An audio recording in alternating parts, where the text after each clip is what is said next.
ഇപ്പൊ കല്യാണം പറയാൻ വന്നില്ല കീന. എന്നിട്ട് ഇപ്പൊ എന്തേ ഇപ്പൊ കല്യാണം പറയാൻ വന്നതിന് നോക്കാം. നമ്മളിപ്പൊ എന്തൊക്കെ പറഞ്ഞേക്കണം. ഇപ്പൊ കുറച്ച് അടങ്ങേറിലാണ് പോയത്. അതങ്ങനെ തന്നെ ഉണ്ടാവുള്ളൂ. അതെല്ലാം പറയാതൊക്കെ ഉണ്ടെങ്കിൽ നമ്മളപ്പ എല്ലാതൊക്കെ ഉണ്ടേ. ഇപ്പൊ ആ കല്യാണത്തിനും വേണ്ടിട്ടേ വണ്ടി പോയേക്കാരും പൈസന്റെ കാര്യത്തില് വേറെ പായാനും ഇല്ലല്ലോ. എന്തേമാ എത്തടാ ഞാൻ ഈ കേൾക്കുന്നത്? ബാപ്പുട്ടി പറഞ്ഞപ്പോഴാണ് ഇപ്പൊ ഞാൻ ആ സത്യാവസ്ഥ ഒക്കെ അറിഞ്ഞത്. അത് കണ്ട തല്ലക്കീനും കിട്ടി. അപ്പം എന്റെ കുട്ടിക്ക് ഒന്നും പറഞ്ഞൂടാ ഞാൻ എന്താണ് കാര്യം എന്നുള്ളത്. അതുവരെ ഒന്ന് മുണ്ടാതെ നിന്നത് എന്തിനാണ് കുഞ്ഞോ? അത് സാരല്ല അമ്മ. ഇപ്പാന്റെ തല്ലിച്ച് ആദ്യമായിട്ടൊന്നും നല്ല കിട്ടുന്നുണ്ട്. ചെറുപ്പത്തിലാണ് നല്ല ഓം കിട്ടിയിട്ടില്ലേ.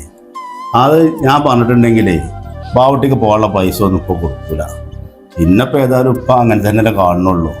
അതൊന്നും എന്റെ പേരവിടെ കടന്നോട്ടെ വെച്ചു ഞാൻ. ബാപ്പുട്ടി നിങ്ങൾ പറഞ്ഞിട്ടുണ്ടാവൂലേ? കാക്ക, ഞാനിത് ഈ കാര്യങ്ങള് ഇനിപ്പാനോടും ശുദ്ധിയാക്കാനോടും അവിടെ പറയട്ടെ. അപ്പൊ ഉമ്മാനോട് തന്നെ എനിക്ക് ഇടങ്ങാറുകൊണ്ട് പറഞ്ഞതാ.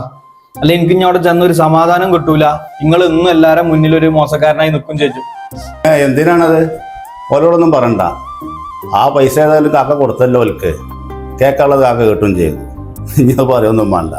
അത് പോട്ടമ്മ, അത് സാരല്ല. നമ്മളപ്പന്നല്ലേ, അത് പുറമക്കാരൊന്നും അല്ലല്ലോ. നിങ്ങൾ അതിനിങ്ങനെ മനസ്സടങ്ങാറാക്കി നിൽക്കണ്ട. അവൻ സാരല്ലമ്മ. എന്നും എന്റെ കുട്ടിക്ക് കേൾക്കാൻ എന്റെ നേരമുള്ളൂ.